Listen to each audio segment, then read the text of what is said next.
Kontrak Cinta 1 tahun, Part 2, Pisah Kamar. Ratu membelah jalanan menuju kampus. Pagi ini, matahari sangat cerah, secerah hatinya. Ia bahagia karena telah berusaha melakukan yang terbaik untuk suaminya. Tidak henti-hentinya, ia melebarkan senyuman, mengingat reaksi Revan.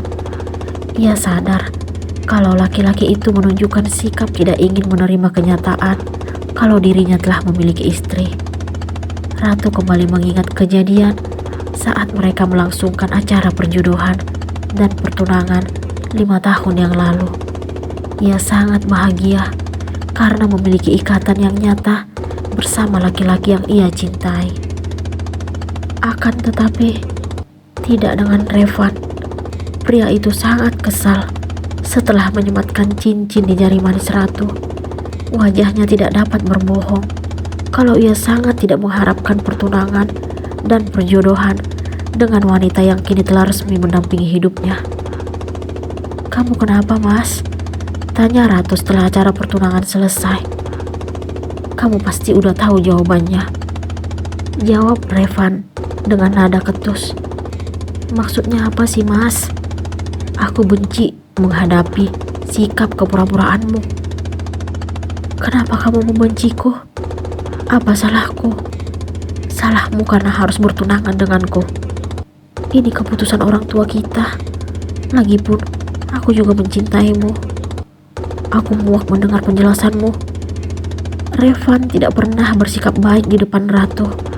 Namun, jika sedang bersama orang tua mereka, ia tetap menunjukkan sikap seolah-olah dirinya tidak menolak perjodohan.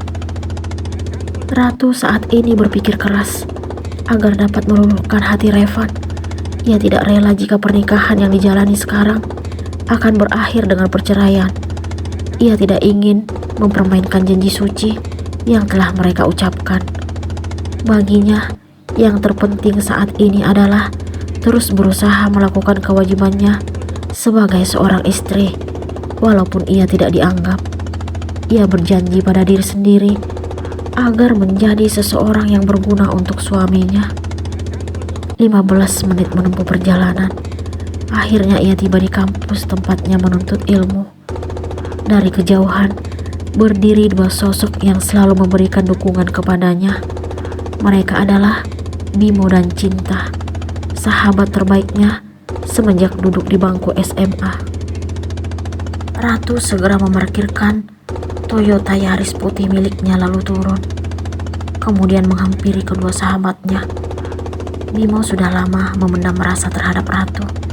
Namun, perasaan itu ia simpan rapat-rapat karena dirinya bukan pilihan. "Pagi," Ratu langsung menyapa sahabat-sahabat terbaiknya itu. "Pagi, Neng," balas Bimo dengan panggilan khusus yang telah lama ia berikan kepada Ratu.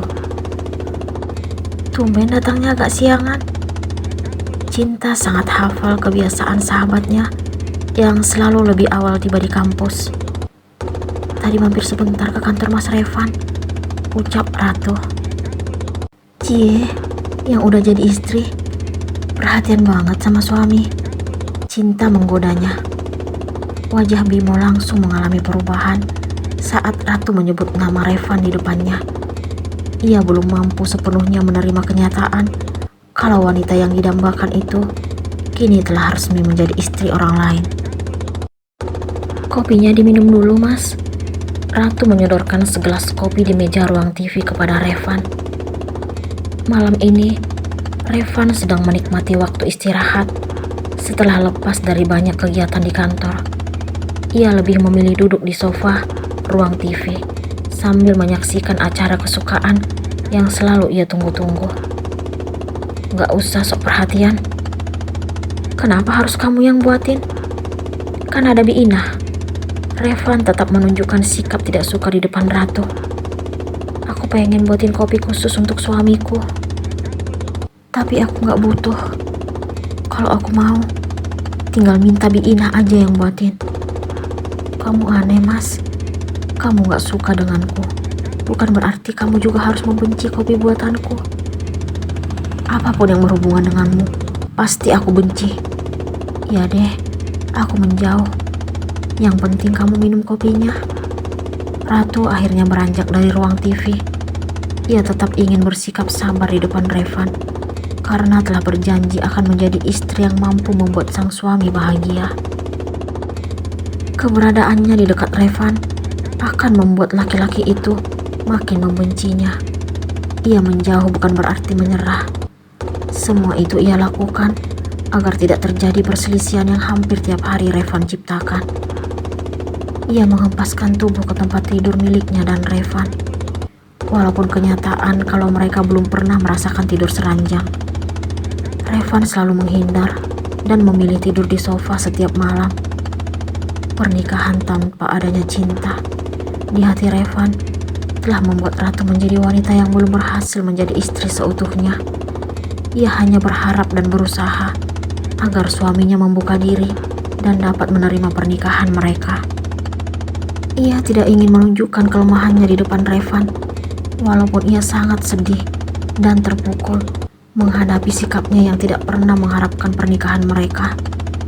Tanpa Ratu sadari, bening kristal telah jatuh dari pelupuk mata indahnya. Ia berusaha kuat di luar, tetapi sangat rapuh di dalam. Saat seperti ini, ia merindukan sosok orang tua yang selalu memanjakannya. 1 jam kemudian, akhirnya Revan memasuki kamar.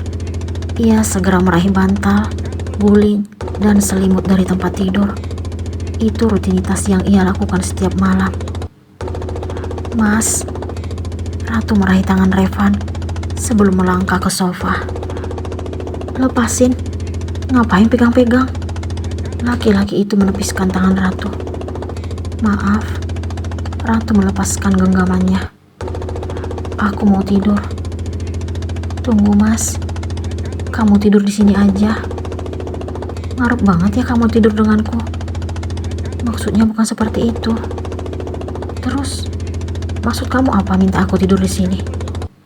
Kamu tidur di sini, aku tidur di kamar tamu. Aku gak tega lihat kamu tidur tiap malam di sofa. Pasti gak nyaman banget. Bagus deh, kalau kamu bisa mikir seperti itu. Sana, keluar dari kamar ini. Aku ngantuk. Iya mas. Ratu akhirnya meninggalkan kamar yang seharusnya mereka gunakan untuk memadu kasih, layaknya sepasang suami istri. Ia tidak peduli jika harus tidur terpisah dengan Revan. Saat ini, yang terpenting baginya, melihat suaminya itu menikmati mimpi indah tanpa harus memikirkan dirinya yang dianggap sebagai pembawa penderitaan. Ia bahagia karena telah berbuat sesuatu yang dapat memberikan kesenangan kepada laki-laki yang telah menikahinya. Ia ingin tetap menunjukkan kebaikan dan perhatian kepadanya. Sekarang, ia dapat menikmati tidur dengan pulas tanpa harus memikirkan Revan yang harus berbaring tidak nyaman di sofa. Ia seketika melupakan sikap kasarnya. Ia justru mengingat wajah bahagia suaminya saat menaiki ranjang. Rasa bahagia itu tidak dapat ia ungkapkan dengan kata-kata. Besarnya cinta yang ia miliki kepada Revan mampu mengubah kesedihan menjadi sesuatu yang menyenangkan. Ia ingin membuktikan kalau dirinya mampu memberikan kebahagiaan kepada suaminya itu. Revan telah berhasil membuat Ratu menjadi wanita yang lebih sabar dan kuat. Ratu tidak pernah menyesal karena mencintai laki-laki yang tidak pernah menganggap bahkan tidak mengharapkan dirinya. Namun, ia tidak tahu sampai kapan suaminya itu membuka diri untuknya. Berapa lama Revan dan Ratu tetap pisah kamar?